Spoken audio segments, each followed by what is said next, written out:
자, 우리 이 시간 함께 나눌 말씀은 시편 119편 105절 말씀입니다. 우리 시편 119편 105절 말씀 다 같이 합독하도록 하시겠습니다. 자, 시작. 주의 말씀은 내 발의 등이요 내 길에 빛이니이다. 아멘. 할렐루야. 아멘. 이것은 하나님의 말씀입니다. 오늘의 말씀의 제목은 하나님의 자녀의 특권인데요. 우리가 구원으로 깨어있는 사람들의 이 가장 명확한 특징 가운데 하나는 무엇이냐면 바로 이 하나님의 말씀을 향한 이 목마름이 있다는 사실입니다. 우리가 말씀을 향한 목마름이 없으면 구원을 받았다 한들 그 구원을 받은 그 기쁨을 계속 유지하기가 너무도 어렵습니다. 시편 42편 1절 말씀에 하나님이여 사슴이 시냇물을 찾기에 갈급함 같이 내 영혼이 주를 찾기에 갈급하나이다. 우리가 몸이 아프면 자연스럽게 식욕이 떨어지죠. 보통 먹기 싫어집니다. 그러다가 건강을 찾으면 식욕도 돌아오고 다시 이제 그 먹는 것을 유지하는데요. 마찬가지로 우리가 영적인 건강 신호는 바로 이 말씀에 대한 목마름이 얼마나 있느냐. 다시 말해서 성경 말씀을 얼마나 우리를 가까이 하고 있느냐, 내 삶 가운데 얼마나 가까이 하고 있느냐가 바로 그것의 척도를 우리가 알 수 있는 것입니다. 이 성경의 몇몇 사람들이 예를 들어서 오늘 말씀하려고 하는데요. 오늘 말씀 시편 119편 5절 말씀은 시편의 거의 모든 내용은 다윗이 썼다고 알고 있는데요. 이 다윗은 참으로 이 건강한 영을 가진 사람이었습니다. 다윗이 도덕적으로 완벽한 삶을 살지는 않았죠. 오늘 2부 예배 때 목사님도 말씀하셨지만 그렇게 완벽한 삶을 살았다는 고 얘기할 수 없지만 그런데 다윗이 살면서 끊임없이 하나님의 말씀을 갈망했습니다. 그래서 오늘 말씀 성경 119편 5절 말씀이 이 119편이 성경 중에서 가장 긴 절이라고 하는 이 말씀을 보면 알 수 있는데 그런데 이 119편은 176절로 이루어져 있는데요. 이 찾아보진 않겠지만 이 모든 구절 하나하나에서 다윗이 고백하는 것은 하나님의 말씀이 얼마나 좋고 하나님이 얼마나 이 말씀을 사모하고 그 말씀을 받기 위해서 얼마나 내가 간절히 기도하고 하는지에 대해서 줄줄이 보여주고 있어요. 그래서 오늘 말씀 119편 5절 말씀에 주의 말씀은 내 발의 등이요 내 길에 빛이니이다 라고 고백을 하고 있습니다. 하나님 말씀에 내가 목말라 합니다. 주의 말씀을 즐거워합니다. 내가 주야로 하나님의 말씀을 묵상합니다 라는 마음을 담겨 있는 것이 바로 이 시편 119편의 말씀이에요. 그래서 우리가 건강한 영혼은 끊임없이 말씀을 간구하고 말씀에 대한 그 목마름이 있어야 하는 것이에요. 우리가 그 크리스천이 우리들이 하나님의 말씀을 갈망하는 것은 바로 하나님의 사랑 때문이에요. 우리가 하나님이 우리에게 주신 사랑, 우리가 구원받을 때 그 사랑을 제일 처음으로 가장 크게 느껴올 거예요. 그 구원이 오는 순간. 근데 그 사랑을 받으면 우리가 누구를 사랑할 때 사랑에 빠지면 그 사람에게 끊임없이 그 어떤 사소한 것까지 우리가 알고 싶어하고 보고 싶어 하잖아요. 그런데 만약에 우리가 사랑하는 사람이 그 사람에 대한 모든 이력이 다 적혀있는 책이 있다고 생각을 해봐요. 뭐 그 사람이 쓴 일기장일 수도 있고 누가 쓴 자서전일 수도 있고 이런 것으로 그 사람의 모든 것, 성장 배경, 꿈, 취미, 좋아하는 것 이런 것들을 다 기록된 책이 있으면 어떠실 건가요? 저는 궁금해서 그거를 계속 찾아볼 것 같아요. 밤낮으로 찾아볼 것 같아요. 왜냐하면 내가 그 사람을 사랑하니까 그 사람이 어떤 것을 좋아하고 어떤 것을 싫어하고 그리고 나와 공통점은 무엇인가 어떻게 생각을 하고 있나 라고 관심이 있기 때문에 내가 사랑하기 때문에 끊임없이 그것을 되새길 것입니다. 아마 그런 것이 누구든지 있다면 그것을 갖고 싶어 할 것이에요. 그런데 다윗 같은 그 믿음의 사람도 바로 그러한 마음으로 하나님의 말씀을 읽었습니다. 하나님을 너무나 사랑하기 때문에 하나님에 대한 모든 것을 알고 싶어 했습니다. 하나님을 사랑하면 자동적으로 말씀을 사랑하게 되는 것이에요. 그 말씀 하나하나가 살아 역사하시는 그것을 느낄 수 있는 것이에요. 우리가 성경은 적어도 마지막에 쓴 책만 하더라도 2000년 전에 쓴 책일 거 아니에요? 그 66권 중에서 그 어떠한 것이라도 그냥 과거에 끝나는 것이 아니라 지금 나에게 말씀하시는 것, 지금도 살아 숨쉬고 나에게 역사하시고 나에게 하는 말씀이라는 것을 저는 체험을 했고요. 그래서 지금 이렇게 강단에서 담대하게 전할 수 있는 것이고, 저 외에 많은 성경에서, 많은 신앙서적에서 그것을 증거하는 것들이 너무도 많이 있습니다.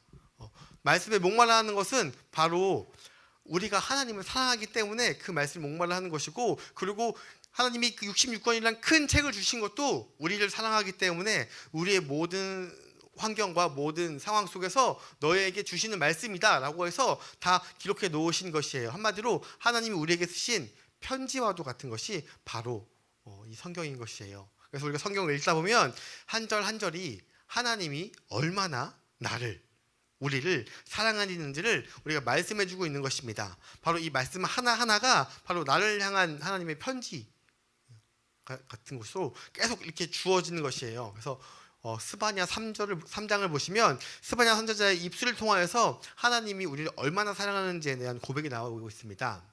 그래서 너의 하나님 여호와가 너희 가운데 계시니 그는 구원을 베푸실 전능자이시라. 그가 너로 말미암아 기쁨을 이기지 못하시며 너를 잠잠히 사랑하시며 너를 말미암아 즐거이 부르며 기뻐하시니라 하시니라. 우리를 얼마나 사랑하는지 그것을 생각만 하도 너무도 기뻐서 멈추지 못할 정도로 우리를 사랑하신다. 그래서 우리에게 구원을 베풀어 주셨다. 구원 어떻게 주셨어요? 하나님의 아들 예수 그리스도까지도 보여주셔서 우리를 사랑하셨잖아요. 이런 것 같이 우리가 성경을 읽을 때 그 읽는 말씀 가운데 나에게 주는 말씀들이 다 숨어 있고 그것은 상황과 환경에 따라서 다 틀립니다. 아가서 8장 6절 말씀에 너는 나를 도장같이 마음에 품고 도장같이 팔에 두라. 사랑은 죽음같이 강하고 질투는 수월같이 잔인하며 불길같이 일어나니 그 기사가 여호와의 불과 같은 일이라 라고 말씀하십니다. 그래서 너는 나를 도장같이 마음에 품고 도장같이 팔에 두라 라고 얘기하고 있어요. 혹시 이런 경험 해보신 적 있으시나요? 설교 말씀을 듣거나 혹은 집회를 가거나 보통 집회에서 그런 일들이 더 많이 일어나는 것 같아요. 그럴 때 말씀을 주어주고 정말 큰 집회 막 3,000명 5,000명이 모이는 집회인데 나에게 하는 말씀인 것 같은 말씀들이 있을 때가 있거든요. 저는 굉장히 많이 경험을 했거든요. 그래서 그 말씀을 볼 때 그 말씀이 얼마나 친밀하고 성경이 얼마나 친밀하고 하나님이 나를 위해서 어떤 것까지 예비하시는지를 우리가 그 말씀 하나하나로 우리가 알 수 있는 것이에요. 특별히 이 많은 사람 중에서 꼭 나를 위하여서 하나님이 말씀을 예비하신 것 같은 말씀들을 주어질 때가 있습니다. 그럴 때 마치 하나님이 이 수천 년 전에 기록한 그 책이 지금 나에게 주신 그 특별한 책같이 느껴지는 것이에요. 그런데 우리가 성경 말씀을 읽을 때 우리가 뭐 컨텍스트라고 하는데 조금 더 쉬운 말로 문단과 문장 이것을 다 알아야 된다고 얘기하는데 요즘 들어서 많은 추세들이 성경을 암송하지 말아라 이런 사람들도 있거든요. 왜냐하면 성경을 암송하면은 그 암송하는 구절 위아래가 무언지 모르고 잘못 알고 있다라고 이야기할 때가 있어요. 그것에 대한 대표적인 게 뭐예요? 욥기서 8장 7절 내 시작은 미약하셨으나 내 나중은 심히 창대하리라. 이 말 한참 그 많은 가게에 붙여 있다가 많은 목사님들이 이 말씀에 대한 그 뜻이 무엇인지 아느냐? 이것은 하나님이 한 것이 아니라 욥기의 세 친구가 욥한테 한 말이다. 이것은 저주의 말이다. 막 이렇게 설교를 하시고 실제로 그 내용이 어느 정도 포함되어 있습니다. 그런데 중요한 건 뭐냐면 내가 이 말씀을 받았을 때 내가 이 말씀으로 인해서 내가 위로를 받았다면 하나님이 그 성경 가운데 그 말씀은 나에게 주신 것이에요. 근데 문제는 뭐냐면 그것을 내가 받고 남에게도 이 말씀은 이런 거야. 내가 이렇게 느꼈으니까 너가 이렇게 알아. 그거 아니면 틀려. 라고 이야기하면 그것이 틀리는 것이에요. 성경은 모든 것이 하나님의 사랑으로 쓰여져 있기 때문에 그 어떤 한 말씀이 나에게 하나님의 사랑으로 하나님의 은혜로 꽂히는 말씀이 있습니다. 실제로 나에게 하시는 말씀일 수도 있어요. 그 말씀을 받을 때 이 말씀은 위아래 문장은 그 뜻이 아니야. 넌 그렇게 해석하면 안 돼. 이거는 가르치는 성경을 연구하는 혹은 설교하는 저 같은 사람들은 정확하게 가르쳐야 하지만 읽는 사람들은 그걸 읽을 때 내가 위로받은 말씀이 있으면 하나님이 그것을 통하여서 우리에게 말씀해 주시는 것이에요. 이것이 각 사람 한 사람 한 사람에게 모두 다 같은 환경과 상황이 아니기 때문에 같은 말씀을 주어주더라도 각자 느끼는 것이 틀립니다. 근데 이것을 알기 위해서는 우리가 많은 성경들을 봐야 되는 것이에요. 많은 구절들을 가까이 하고 있어야 하나님이 그것 가운데 나에게 주시는 말씀, 사랑의 말씀 메시지가 와서 어떤 사람이 이 말씀을 보고 내가 지금 너무도 힘든데 결국 잘 될 거야, 하나님이 함께 해줄 거야 라고 해서 삶을 포기하지 않고 열심히 나가서 성공을 했어요. 그럼 그 말씀 가지고 그 뜻이 아닌데 어떻게 성공했어? 라고 이야기할 수 없는 것이잖아요. 그렇기 때문에 우리가 말씀을 받을 때에 각자 개인적으로 주시는 말씀들이 있습니다. 그 말씀을 알기 위해서는 우리가 이렇게 설교의 자리에서 말씀을 들을 때도 좋지만 이렇게 들으면 이 말씀은 결국 하나님의 축복의 말씀이 아니야 라고 끝나버리는 말씀이 되는 것이에요. 그렇기 때문에 우리가 설교에 그치지 않고 성경을 보고 말씀을 봐야 하는 이유가 바로 그것 때문인 것입니다. 그 말씀을 통해서 지금 내 삶에 내가 살아가는 것 가운데 위로를 주시려고 하시는 것입니다. 그리고 마태복음 11장 28절부터 30절 말씀, 수고하고 무거운 짐진 자들아 다 내게로 오라. 내가 너희를 쉬게 하리라. 나는 마음이 온유하고 겸손하니 나의 멍에를 메고 내게 배우라. 그리하면 너의 마음이 쉼을 얻으리니 이는 멍에는 쉽고 내 짐은 가벼움이라 하시니라. 우리가 세상 살아가면서 점점 옆 사람과 이웃과 인사를 하지 않고요, 내 밑에 사람이 누가 사는지 옆에 사람이 누가 사는지를 알 수가 없어요. 점점 단절된 세상 가운데 점점 더 매정하고 점점 더 힘들고 점점 더 외롭고 뭔가 위로할 게 없음에도 불구하고 하나님께서는 반드시 말씀하십니다. 수고하고 무거운 짐진 자들아 다 내게로 오라. 내가 너희를 쉬게 하리라. 오늘 하루 말씀 중에서 가장 신선하고 집중력 있는 그 시간에 우리가 말씀을 읽어야지 되는 것이에요. 그냥 물론 어느 때건 읽으면 좋지만 내가 정말 피곤하고 어렵고 막 시간 없을 때 읽어도 좋지만 저는 성경의 말씀을 내가 어느 정해진 시간에 하나님께 이때 나는 성경을 보고 하나님께 묵상을 하겠다라고 하고 말씀을 볼 때에 하나님께서 나에게 주신 정말 큰 은혜가 있을 줄 믿습니다. 그래서 우리가 정말 수시로 말씀을 봐야 하지만 시간 내서 말씀을 보는 게 얼마나 중요한지를 이야기하고 있는 것입니다. 2000년, 3000년 전에 있던 말씀, 그냥 과거의 말씀, 우리가 그냥 역사책 읽듯이 읽는 것이 아니라 그 말씀 가운데 나에게 주시는 하나님의 말씀이 무엇인가, 그리고 다윗과 같은 말씀을 읽을 때 다윗도 이러한 범죄를 저지를 수 있구나, 나도 그런 사람이구나. 그럼에도 불구하고 하나님이 버리지 않는 것은 성경의 말씀을 함께하고 내가 하나님과 함께하기 때문에 하나님이 나를 지금 위로해 주시는구나 라고 우리가 말씀을 통해서 그 성경의 말씀에 나를 대입하여서 나아간다면 이 말씀이 그냥 역사책으로 끝나는 것이 아니라 나에게 주시는 말씀, 내 영혼 가운데 하나님께서 한 글자 한 글자 새기는 그러한 사랑의 말씀이 되는 것입니다. 우리가 하나님이 주시는 은혜가 참 다양한 방법으로 주어지는데요, 하나님의 말씀은 사람마다 각각 다른 형태로 다가와서 은혜를 주십니다. 아까 얘기했던 그 욥의 말씀도 마찬가지죠.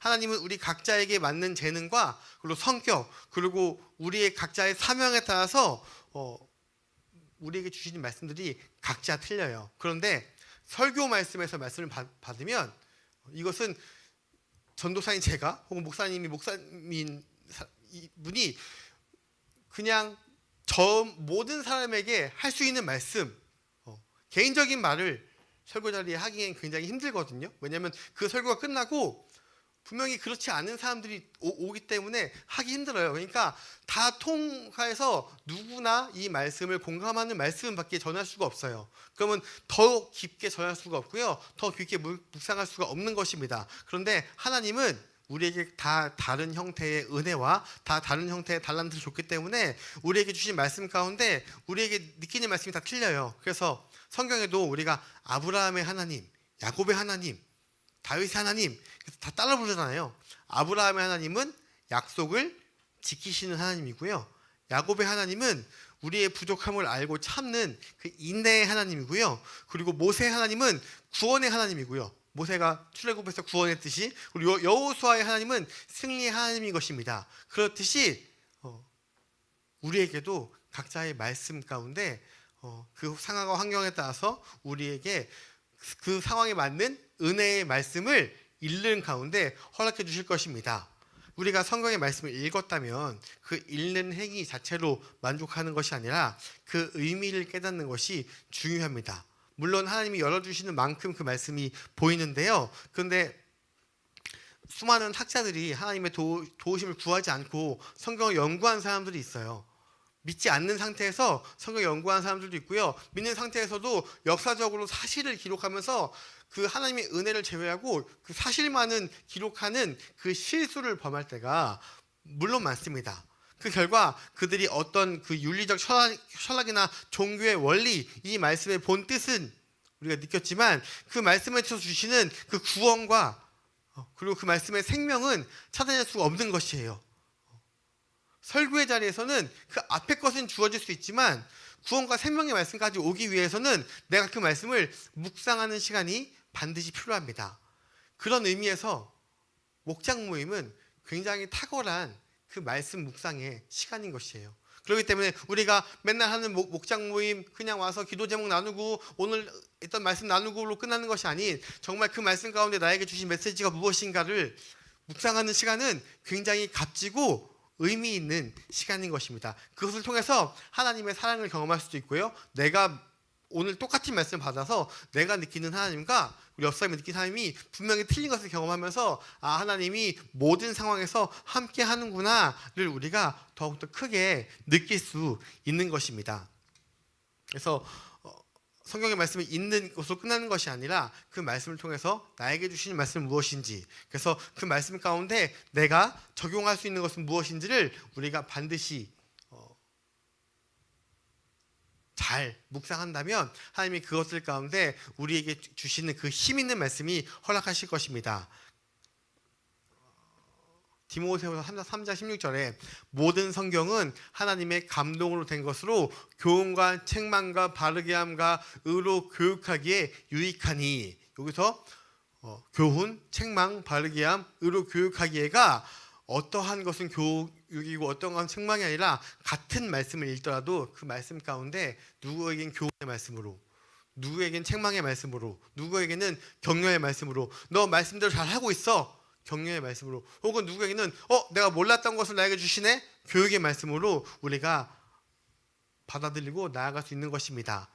중요한 것은 모든 성경은 하나님의 감동으로 된 것이에요.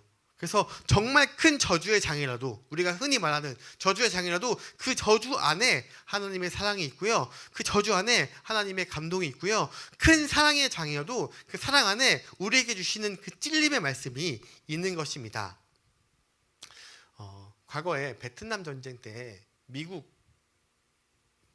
미군이 그 많이 이제 포로로 잡혀서 수용소에 가 있을 때, 그때 미군들이 굉장히 많이 그리스도를 믿는 사람들이 많았는데 그때에 성경을 볼 수가 없었어요. 그래서 그때에 잠깐 성경을 막 요구하니까 일주일에 한 번 대표가 나와서 그냥 성경을 볼 수 있는 그 짧은 시간들을 허락했다고 합니다. 그래서 그 많은 미군들이 한 명 나가서 그 말씀을 빨리빨리 암기하고 암송하고 와서 다 같이 나눴다고 합니다. 제가 무엇을 이야기하려고 하냐면 이게 그렇게 오래된 이야기가 아니에요. 지금 우리가 여기에도 성경책이 너무도 많죠. 그리고 성경책을 가지고 있지 않아도 어플을 통해서 많은 성경을 볼 수 있고 많이 성경을 접할 수 있지만 이것이 우리 언제까지 그럴 수 있을 거란 보장은 없어요. 우리 인생 가운데 정말 힘들고 어려울 때 말씀이 생각나기 위해서는 우리가 말씀을 많이 받고 듣고 묵상하고 할 때에 그 말씀이 다가오는 것입니다. 우리 말 가운데 이런 게 있죠. 있을 때 잘해, 이런 말 있죠. 우리가 성경을 마음껏 볼 수 있는 이때에 오히려 더 마음껏 볼 수 있으니까 언제든 볼 수 있어, 내가 언제든 묵상할 수 있어 라고 하고 더욱더 성경을 찾지 않고요, 더욱더 묵상하지 않고요, 그리고 교회에서 항상 말씀을 띄워주니까. 저는 요새 그 청소년 애들 설교할 때 말씀을 띄워주지만 중간중간에 말씀을 같이 찾게끔 하거든요. 왜냐하면 5년 10년 신앙생활을 했어도 요한복음이 구약인지 신약인지도 모르고 사도행전이 어디 있는지도 몰라고 적어도 우리가 5년 10년 하면 그래도 요한복음은 언제 쓰여져 있고 창세기는 언제 쓰여져 있고까지는 알아야 되는데 요즘 아이들은 스마트폰으로 그냥 창세기 검색해서 들어가니까 그냥 바로 뜨고 그리고 더 띄워주니까 그런 걸 알 수가 없어요. 그러니까 이 말씀을 봐도 어떠한 것을 묵상하지 모르는 그 시간이 되는 것입니다. 근데 이게 우리가 계속 성경을 볼 수 있는 이 날이 길면 좋겠는데 우리가 어떻게 될지 모르고 어떠한 상황을 알 수 없기 때문에 우리가 말씀 가운데 항상 묵상하고 있어야 되는 것입니다. 하나님을 사랑하는 사람은 하나님의 영으로 충만해야 하는 것입니다. 그래서 하나님이 주신 그 말씀의 깊이와 파워를 우리가 제대로 알면 우리의 성령이 충만해지는 것이에요. 말씀 가운데 거하신 하나님이 우리에게 말씀해 주시는 것이에요. 우리가 찬양하고 기도하면서 말씀 있는 것이 얼마나 귀한 것인지 몰라요. 그래서 새벽 예배를 하는 것이 얼마나 귀한 것인지 몰라요. 새벽 예배는 찬양도 있고 기도도 있고 말씀도 있잖아요. 우리가 기도하고 찬양할 때 하나님의 성령이 우리의 마음을 알고 우리를 뜨겁게 그리고 어느 때는 감싸면서 어느 때는 위로하면서 우리에게 지혜의 말씀을 줄 수 있는 것입니다. 그때 우리 그 말씀 우리가 잘 받아서 그 말씀을 내 삶에 접목할 때에 내가 하나님과 오늘도 동행하고 살았다는 그 기쁨을 느낄 수 있는 것입니다. 하나님의 말씀은 우리 인생의 길인 것을 우리가 반드시 알아야 되는 것이에요. 우리 본문 말씀 다시 한번 보시면 주의 말씀은 내 발의 등이요 내 길의 빛이니이다. 여호수아서에 여호수아가 계속해서 이 승리의 한 말씀들로 가득하거든요. 그래서 여호수아서는 승리의 장이라고 하는데 그때에 여호수아가 받고 나갔던 그 말씀이 뭐냐면 모세에게 배웠던 그 말씀, 하나님께서 함께 하신다는 그 말씀을 받고 쭉 나아갔습니다. 그런데 여호수아가 끝나고 그 바로 뒤에 사사기 시대 때 이 이스라엘이 엄청난 무법천지가 올 때가 있거든요. 폭력과 음란과 우상숭배가 가득하고 너무도 악한 그 자리가 가득해졌었는데 그 기준이 무엇이었냐면 여호수아의 죽음이에요. 여호수아의 죽음이 왜 그러한 일이 발생했느냐. 사사기 17장 6절 말씀에 그때에는 이스라엘이 왕이 없었으므로 사람마다 자기 소견에 옳은 대로 행하였더라. 근데 중요한 것은 왕이 없었다는 것이 아니라 모세는 여호수아라는 후계자를 어릴 때부터 키워서 옆에 두고 기도할 때도 가고 말씀을 함께 계속 묵상함으로써 결국 승리했지만 여호수아가 죽고 나서 그 이스라엘 가운데 말씀을 묵상하고 하나님의 말씀을 받아들이는 사람이 없기 때문에 여기서 이스라엘 왕이 없었음으로가 중요한 것이 아니라 그것을 죽음으로써 이 왕이 없다는 것은 하나님이 없었다는 것이에요. 이스라엘 하나님의 말씀이 없었다는 것이에요. 그 말씀이 없어서 각자 옳은 대로 행하게 돼서 결국 그 나라가 엄청나게 악해진 것을 우리가 성경을 통해서 알 수 있습니다. 우리의 일상에서 하나님의 말씀이 사라지면 우리의 삶의 방향성을 잃게 되는 것이에요. 우리를 잃고 나가는 그 기준점이 없어지는 것이에요. 그 표대가 없어지는 것이에요. 나는 구원받을 수 있지만 내 삶이 하나님의 방향성과 멀어지면은 다른 사람을 구원할 수 없고요. 복음을 전하기가 매우 힘들어지는 것입니다. 그렇게 되면 우리의 인생마저도 무법천지로 되는 것이에요. 어느 때는 경건하게 살 수 있지만 어느 때는 한없이 잘못된 욕구를 따라서 함부로 살아가게 되는 것입니다. 그 결과 방황하고 어렵고 하나님과 동떨어진 삶을 살게 되는 것이에요. 그 위대한 지도자였던 모세가 모세의 후계자가 된 것은 그 여호수아가 모세의 후계자가 된 것은 바로 이 말씀 가운데 말씀과 항상 가까이 했기 때문에 이러한 일들이 발생했던 것입니다. 우리가 성경을 통해서 이런 모세와 여호수아의 말씀을 통해서 깨달아야 되는 것들 혹은 그것들이 각자 틀리겠지만 중요한 것은 뭐냐면 그 말씀이 없을 때 그의 삶이 피폐해지고 말씀이 들어올 때 그의 삶이 하나님과 함께함으로써 하나님이 이끄시는 길로 나아간다는 것을 우리가 알아간다면 내 삶 가운데 말씀으로 하나님이 주신 특권. 성경은 그 어떤 것과 비교할 수 없는 하나님이 우리 믿는 사람에게 준 그 하나님의 특권이거든요. 근데 특권으로 끝나는 것이 아니라 그 특권 가운데 하나님의 사랑이 있고 나를 이끄시는 이끄심이 있기 때문에 우리가 그 말씀을 잘 받고 나아가야 하는 것입니다. 여호수아서 1장 2절 3절 내 종 모세가 죽었으니 이제 너는 이 모든 백성과 더불어 일어나 이 요단을 건너 내가 그들 곧 이스라엘 자손에게 주는 그 땅으로 가라. 내가 모세에게 말한 바와 같이 너희 발바닥으로 밟는 곳은 모두 내가 너희에게 주겠노니. 여호수아는 이 말씀을 받고 나아가는 것이에요. 이 말씀을 받고 나아갈 때 하나님이 주신 것을 붙잡고 나아갈 때 승리하는 사건들이 여러 번에서 나오잖아요. 그런데 아이성을 점령할 때 하나님이 없이 내 방법으로 했을 때 결국 그러니까 내 방법으로 했을 때 필패하는 것은 아니에요. 승리할 수도 있어요. 하지만 너무도 어렵고 힘들고 결과적으로 필패라는 것들을 우리가 주어진 것을 볼 수 있잖아요. 그리고 그 말씀 가운데 그걸 끝난 것이 아니라 다시 한번 하나님의 말씀 묵상하고 나아갈 때 하나님께서 여호수아에게 많은 것들을 이룰 수 있도록 인도하신 것입니다. 우리가 여호수아만큼은 아니더라도 우리 각자 인생에서 많은 두려움과 힘듦과 어려움과 싸우고 있습니다.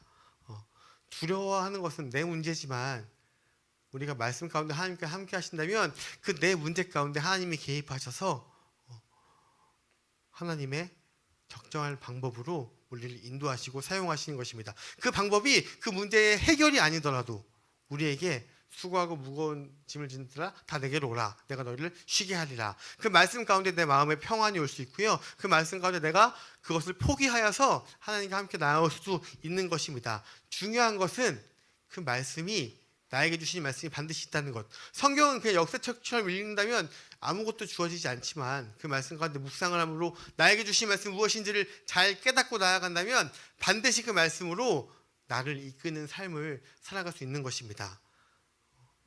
혹 아직 그 말씀 가운데 그런 것을 경험하지 못했다면 오늘 이 순간 말씀을 기점으로 말씀과 가까이 하셔서 하나님이 나에게 주시는 특권, 성경을 통해서 나의 삶을 인도하시는 하나님을 경험하기를 주님의 이름으로 소망합니다. 기도하겠습니다. 하나님 감사합니다. 하나님께서 우리를 구원함으로 끝나는 것이 아니라